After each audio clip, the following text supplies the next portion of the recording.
Bonjour mesdames et messieurs, nous revoici dans la série des maladies de l'âme. Aujourd'hui, nous parlerons de l'envie. Avec cette question, quel est le point commun entre Caïn, les frères de Joseph, Saül et les chefs religieux qui ont condamné Jésus? La jalousie. Si la jalousie passe souvent inaperçue, elle fait pourtant de nombreux dégâts, tant dans les histoires bibliques que dans notre société. Elle infecte tout sur son chemin, des amitiés, des familles, des églises et des pays. Elle ravage l'âme du jaloux et fait du tort à ses victimes. Le plan de l'exposé suivant, comme d'habitude, une petite introduction. Définition de la nature de la jalousie. La jalousie, est-ce un vice ou une vertu? Quatrièmement, nous parlerons du point extrêmement important du caractère diabolique de la jalousie, les effets sur l'âme et le corps, et bien sûr, très important, les 7 remèdes à y apporter.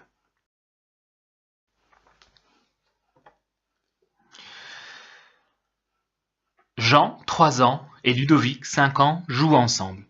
C'est l'heure du goûter. Maman apporte une tartine au cadet. Ludovic se met en colère. Et moi, c'est pas juste. La tienne, je te l'apporte tout de suite.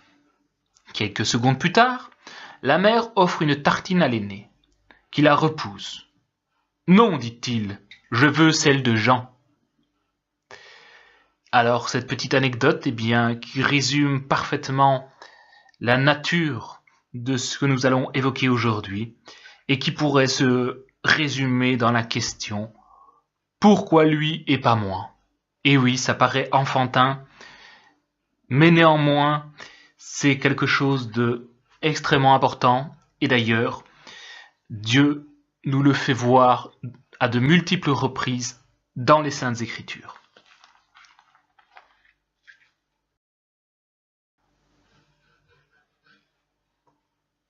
La nature de la jalousie. Saint Thomas d'Aquin a fait une analyse très fine de la jalousie et de son lien existentiel avec l'envie. L'envie est essentiellement une tristesse. C'est la tristesse du bien d'autrui. Le langage courant associe à ce point jalousie et envie qu'il les confond. Mais en réalité, ce sont 2 sentiments distincts. L'envie désigne le mauvais œil, qui ne peut voir le bien d'autrui sans s'en attrister, tandis que la jalousie est un amour passionné qui n'admet pas de partage. Si on a bien saisi la différence entre jalousie et envie, la jalousie tend à conserver un bien qui nous appartient ou que nous croyons nous appartenir, au lieu que l'envie est une fureur qui ne peut souffrir le bien des autres. La distinction de la jalousie et de l'envie n'est pas difficile à comprendre. Dans la pratique, cependant, la jalousie est habituellement si pénétrée d'envie qu'elle en épouse la tristesse et la fureur. La personne jalouse devient triste à la pensée qui naît du soupçon, qu'elle n'a pas tout le cœur de son bien-aimé ou de sa bien-aimée.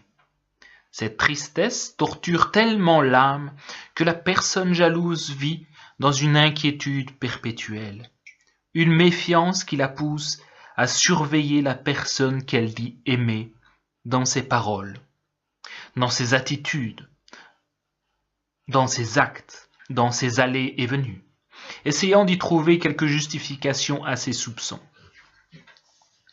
Oui, mon mari me trompe, pense la femme jalouse, parce qu'avec moi, il n'a pas les mêmes prévenances, les mêmes gentillesses qu'avec telle ou telle autre dame. Oui, ma femme me trompe, dira un mari jaloux, parce qu'elle aime trop le monde. Elle aime trop s'évader de la maison. Devant tel ou tel monsieur, elle semble séduite, ses yeux deviennent si brillants, alors que depuis bien longtemps, elle ne me regarde plus ainsi. C'est certain qu'elle m'est infidèle, soupire-t-il. En réalité, lorsqu'il y a jalousie, il ne peut pas ne pas y avoir de la tristesse, non seulement dans la personne jalouse, mais aussi dans la personne victime de la jalousie. Évoquons maintenant la question, la jalousie est-ce un vice ou une vertu? Nous avons vu que la tristesse est une grave maladie de l'âme, dans les modules précédents. Mais cependant, pas toujours. Car il peut y avoir une bonne tristesse, celle qui s'origine dans la prise de conscience du mal dont nous sommes responsables, et qui engendre une contrition conduisant l'âme à la conversion. Si une personne aime Dieu d'un amour ardent, qui s'attriste de le voir offensé, son amour jaloux de Dieu est vertueux. De même, si quelqu'un s'attriste de la prospérité des méchants, parce qu'ils souffrent de la haine qu'ils ont envers Dieu et du mal qu'ils répandent dans la société, son zèle est évidemment vertueux. Ainsi, saint Thomas n'hésite pas à affirmer qu'il peut exister une jalousie vertueuse, si elle a pour objet les biens spirituels et nous stimule à égaler et même à surpasser en matière de perfection des rivaux. La jalousie, maladie de l'âme, est toujours inspirée par un égoïsme exclusif, qui veut être seul à jouir d'un bien et qui ne souffre aucun concurrent. Elle manifeste donc un amour égoïste, passionné, radicalement ouvert à une haine, pouvant être féroce envers quiconque pourrait menacer la possession du bien auquel le cœur est attaché d'une façon désordonnée. C'est que la personne jalouse est une personne dont l'amour pour une autre n'est nullement un amour d'amitié, qui ne peut pas exister sans gratuité et désintéressement, mais reste au niveau d'un amour de convoitise. La jalousie, alors, dans la mesure où aucun remède efficace ne lui est appliqué, est en réalité ennemie de l'amitié, à la façon d'une force aveugle qui la détruit. Elle s'oppose donc à cette amitié surnaturelle qu'est la charité. La personne jalouse, incapable d'aimer vraiment, est toujours inquiète, anxieuse, au sujet de l'objet de son attachement. Son esprit est vite envahi de soupçons qui la portent à de fréquents jugements téméraires et à des accusations injustes d'infidélité. Sa passion la rend ombrageuse, intransigeante et toujours prête à se dresser contre tout ce qu'elle pense être un obstacle à ce qu'elle estime son droit exclusif de possession. La personne jalouse est incapable d'être magnanime.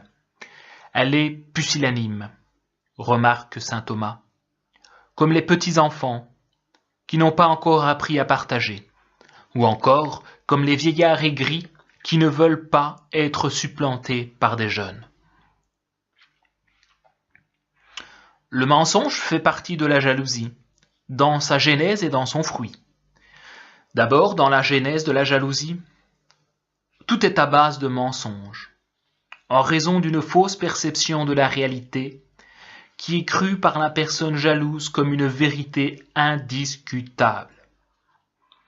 Croyant fermement au mensonge que son imagination impose à son intelligence, la personne jalouse peut devenir extrêmement injuste et méchante à l'égard des personnes faussement perçues comme infidèles ou rivales.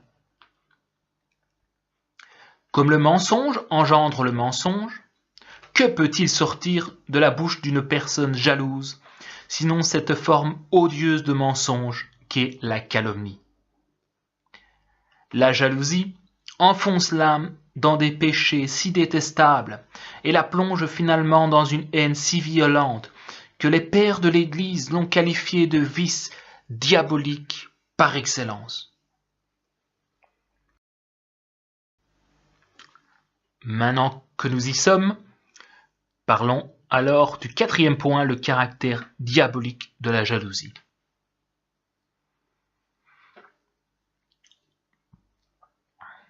Parmi les pères, saint Cyprien, dans son instruction pastorale, sur la jalousie et l'envie, de Zello e Livore, a insisté particulièrement sur son caractère diabolique, en raison de son origine, de ses effets, du nombre et de la gravité des vices qui lui sont affiliés.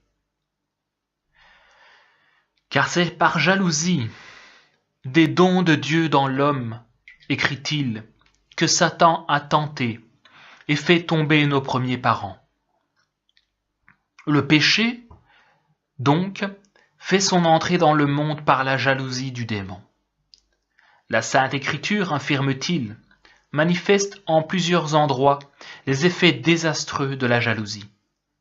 C'est la jalousie qui fait dresser Caïn contre Abel.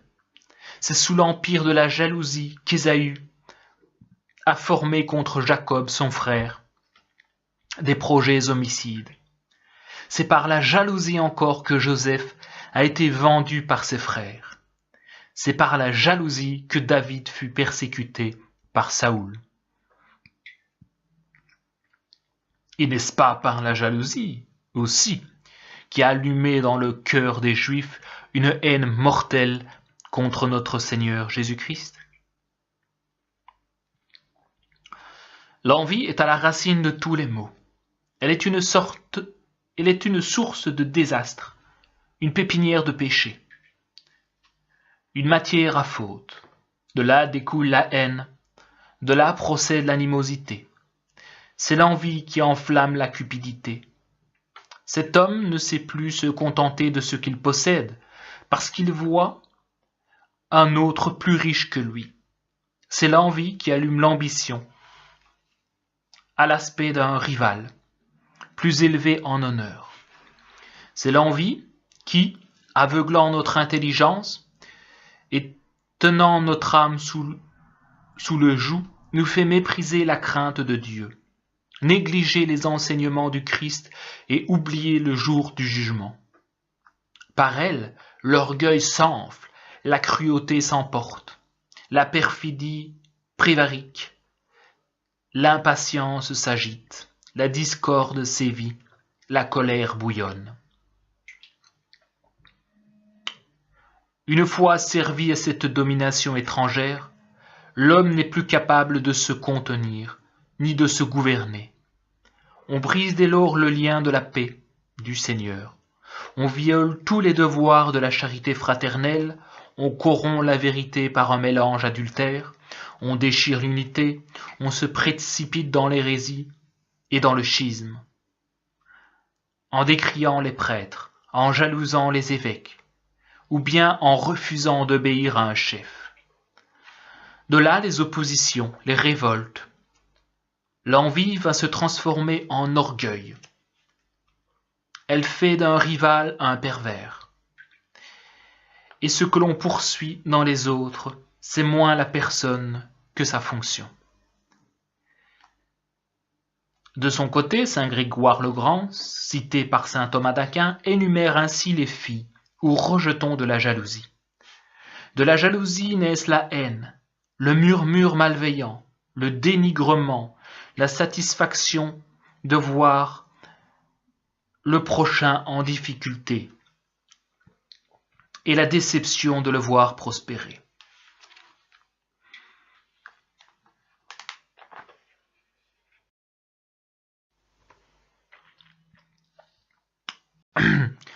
Les effets de la jalousie sont d'abord d'ordre moral. Elle fait perdre à l'âme la grâce de Dieu et la paix, et la remplit d'amertume. Elle plonge l'âme dans une profonde tristesse. Elle la replie sur elle-même et lui fait broyer du noir. Elle la rend toute négative. Elle nourrit en elle une colère qui la dessèche. Elle allume au fond du cœur des bas sentiments de rancune, de haine, de vengeance, qui ne s'assouvissent qu'en détruisant la réputation d'autrui, et parfois aboutissent à une inimitié mortelle. Comme toute tristesse prolongée, la jalousie exerce aussi sur la santé corporelle une funeste influence. Elle est certes une cause de dépression.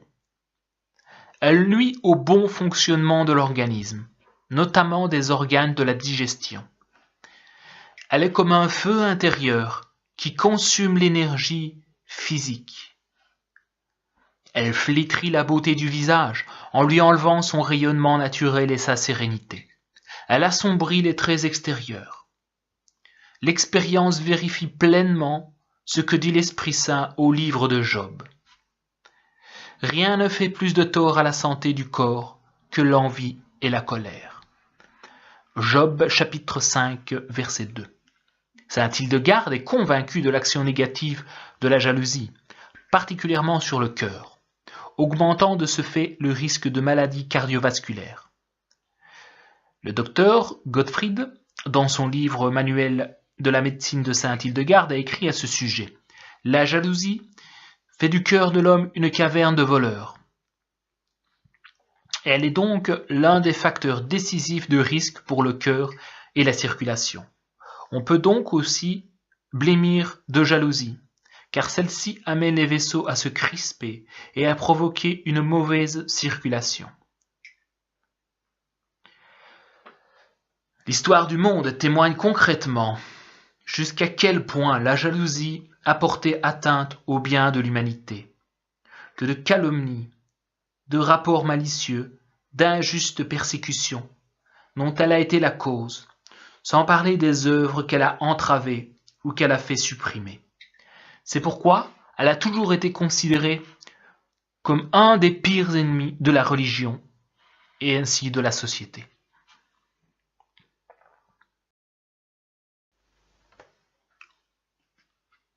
Voyons maintenant comment remédier à ce problème de jalousie. Le premier conseil que nous donnons, c'est la charité à l'égard du prochain. La jalousie, profondément enracinée dans l'égoïsme, blesse particulièrement et directement la charité à l'égard du prochain. Elle ne peut être guérie que par la renaissance de l'âme à une authentique charité, qui exige, comme nous l'avons dit, gratuité et désintéressement. Ce véritable amour qui cherche le bien du prochain requiert le renoncement à tout attachement désordonné, et donc à sortir de son égoïsme. Il demande donc de mortifier en soi la volonté de posséder une autre personne, qui n'est plus traitée comme un sujet libre, mais comme un objet qu'on utilise selon son intérêt.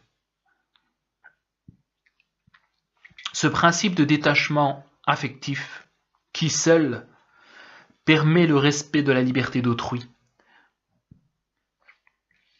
doit être appliqué au vaste domaine des relations interpersonnelles, c'est-à-dire dans les relations conjugales et familiales, les relations amicales, les relations de travail. Les personnes qui souffrent de cette douloureuse maladie qu'est la jalousie doivent apprendre avant tout à aimer vraiment, sans mesquinerie, mais d'une façon magnanime, avec un grand cœur, qui, au lieu de s'attrister, se réjouit du bonheur et des avantages du prochain, fût-il perçu d'abord comme un rival. Cette vraie charité est la voie nécessaire de la sanctification. Comment peut-on se sanctifier si l'on garde dans son cœur des sentiments de jalousie, si contraires à la charité évangélique? Mais comment pratiquer une telle charité qui réclame l'oubli de soi, pouvant aller jusqu'à un effacement très délicat, dans un monde où la première valeur est l'affirmation de soi, l'autre dût-il en être écrasé? Ce n'est pas possible sans une foi vécue en Jésus-Christ, l'amour infini incarné est source vive de tout véritable amour. C'est seulement dans son cœur que les hommes peuvent puiser l'authentique charité qui tue en eux-mêmes l'égoïsme et fait vivre le prochain. Ce qui signifie que sans une union intime avec Jésus-Christ, dans une prière confiante et la réception fréquente des sacrements, le mal de la jalousie ne pourra jamais être pleinement vaincu.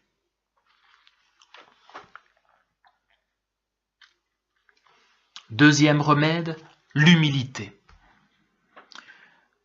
Une âme vraiment humble ne saurait être jalouse.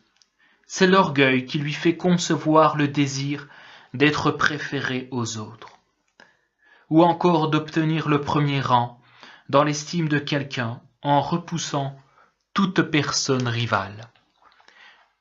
C'est l'orgueil qui lui inspire la crainte lancinante d'être rejetée ou de perdre certains avantages qu'elle possédait ou s'estimait en droit de posséder, à l'exclusion des autres.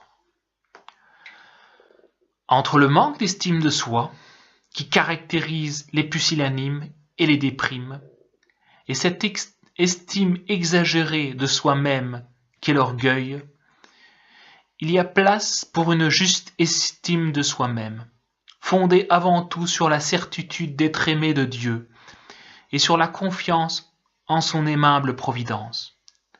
La soumission habituelle de l'âme à ce que Dieu veut ou permet, qui s'épanouit dans l'abandon de toute sa vie à la providence, requiert une profonde humilité, antidote aux prétentions égoïstes de la jalousie. Comment acquérir cette vertu de l'humilité, contredite par les tendances de notre pauvre nature blessée, par le péché originel? Là encore, la réponse est dans une sincère conversion à Jésus-Christ, à son divin cœur doux et humble. Troisième conseil, c'est cultiver la joie. Bien pire que l'ennui de la sédie, la jalousie est une tristesse déprimante. Cette tristesse qui torture l'âme ne lui laisse aucun repos. Aussi longtemps qu'elle n'accepte pas de faire son deuil de l'objet de son attachement désordonné. Que ce soit une personne, un poste honorable ou des biens matériels. Comme l'âme peut renaître à une authentique charité, elle peut aussi recouvrer la joie spirituelle, ou en faire la découverte émerveillée, si elle n'y a jamais goûté. La joie du cœur diffère essentiellement du plaisir, incapable de rassasier sa soif de bonheur. La joie du cœur vient de l'expérience de Dieu, qui plonge l'âme dans son infinie douceur. La jalousie est source de tristesse, parce qu'en allumant dans l'âme une soif ardente des plaisirs de la terre, soif frustrée inévitablement un jour ou l'autre, elle la détourne de Dieu et de ses incroyables dons.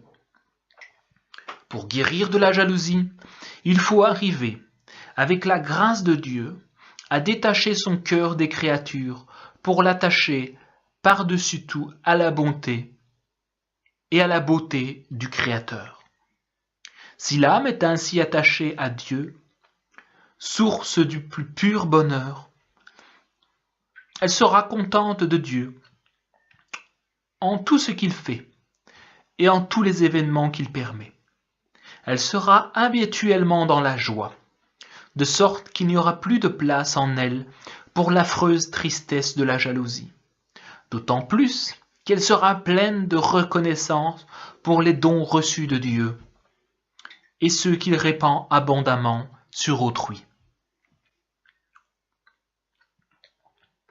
Au plan de la vie naturelle, pour vaincre la tristesse de la jalousie, saint Thomas d'Aquin, en bon psychologue, conseille de faire diversion, de se procurer quelque honnête distraction qui aide l'âme à sortir du marasme où la jette cette noire passion.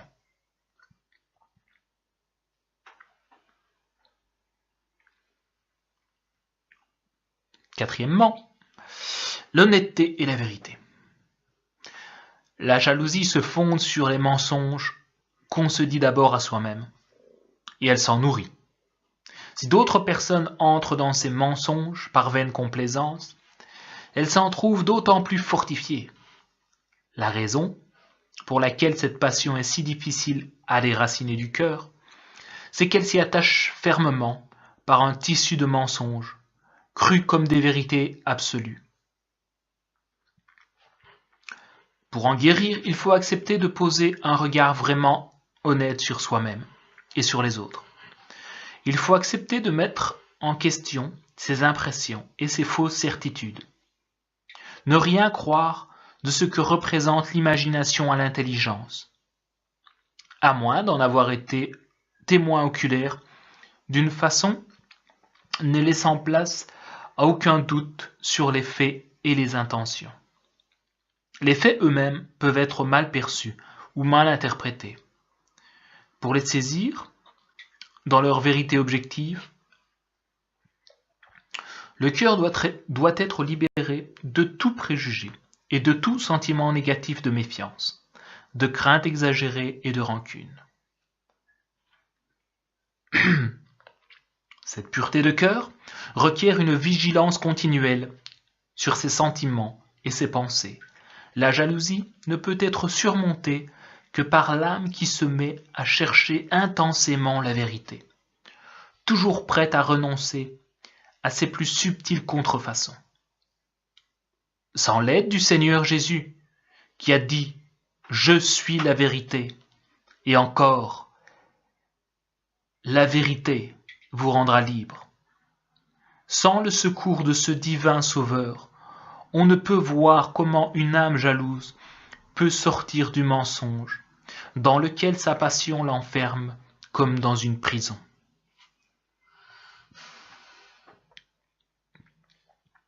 Cinquièmement, le discernement des esprits. La jalousie est en réalité une réaction insensée, par laquelle on se rend inutilement malheureux, avant de rendre les autres malheureux. La personne jalouse est la première victime de sa propre malice. En prenant par la réflexion et la prière une attitude intérieure diamétralement opposée au sentiment de jalousie, qui enlève la paix, on arrive à les vaincre de plus en plus facilement, c'est-à-dire à se construire non plus d'une façon insensée, mais d'une façon raisonnable, et non plus avec un égoïsme anxieux, mais avec une authentique charité. La mise en pratique des règles fondamentales du discernement des esprits, déjà bien connues dans l'Antiquité chrétienne, est clairement exposée par saint Ignace de Loyola dans ses exercices spirituels, et sera d'un précieux secours pour vaincre tout sentiment de jalousie. Selon ces règles, nous devrions nous interdire toute comparaison avec le prochain, engendrant dans l'âme de la tristesse et de l'amertume. À ce sujet, le père Osher, un jésuite, écrit « Bienheureuses les âmes qui savent discerner en elles-mêmes les mouvements des esprits et se juger à la lumière de Dieu. Est-ce que nos souffrances ne viennent pas trop souvent de ce que nous comparons aux autres? Nous apercevons chez les autres des biens que nous ne possédons pas. Par exemple, le succès. Moi, je ne réussis à rien. Dans un milieu fervent, on constatera avec chagrin que les autres progressent à grands pas, tandis que moi, je piétine sur place. Comment éviter ces constats décourageants, si d'une part je dois m'estimer la balayure de tous, et d'autre part tendre obstinément à la perfection? Le remède aux comparaisons jalouses, c'est d'oublier que notre prochain, c'est l'autre. Donc Aristote avait raison, c'est un autre moi-même, puisque le Seigneur me dit que je dois l'aimer comme moi-même. Nous pouvons rajouter également que dans l'Antiquité, en Israël, il était interdit aux Israélites de regarder trop longtemps le champ de son voisin lorsque celui-ci était à maturité, de peur que l'envie ne s'immisce dans l'esprit de celui qui le regarde.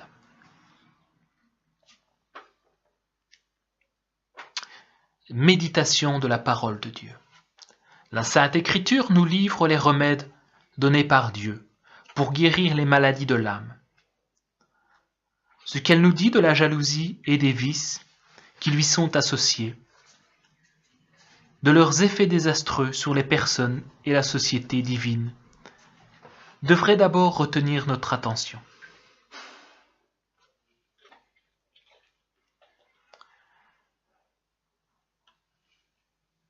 Les grands maîtres spirituels sont comme des médecins instruits aux écoles divines pour guérir les maladies de l'âme. C'est ainsi que chez les pères et les docteurs de l'Église, on peut trouver des prescriptions médicales précises et efficaces pour guérir la maladie de la jalousie. Saint Cyprien, Saint Augustin, Saint Jean Chrysostome, Saint Grégoire le Grand et bien évidemment Saint Thomas d'Aquin en ont traité d'une façon très explicite et leurs conclusions demeurent toujours valables. Voilà, nous arrivons au terme de ce 4e module, mesdames et messieurs.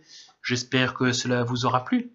Donc n'hésitez pas à nous suivre sur notre page Facebook, La Via Dolorosa, et nous laisser un pouce vers le haut. Voilà, c'est à la prochaine que je vous dis à bientôt. Merci beaucoup, au revoir.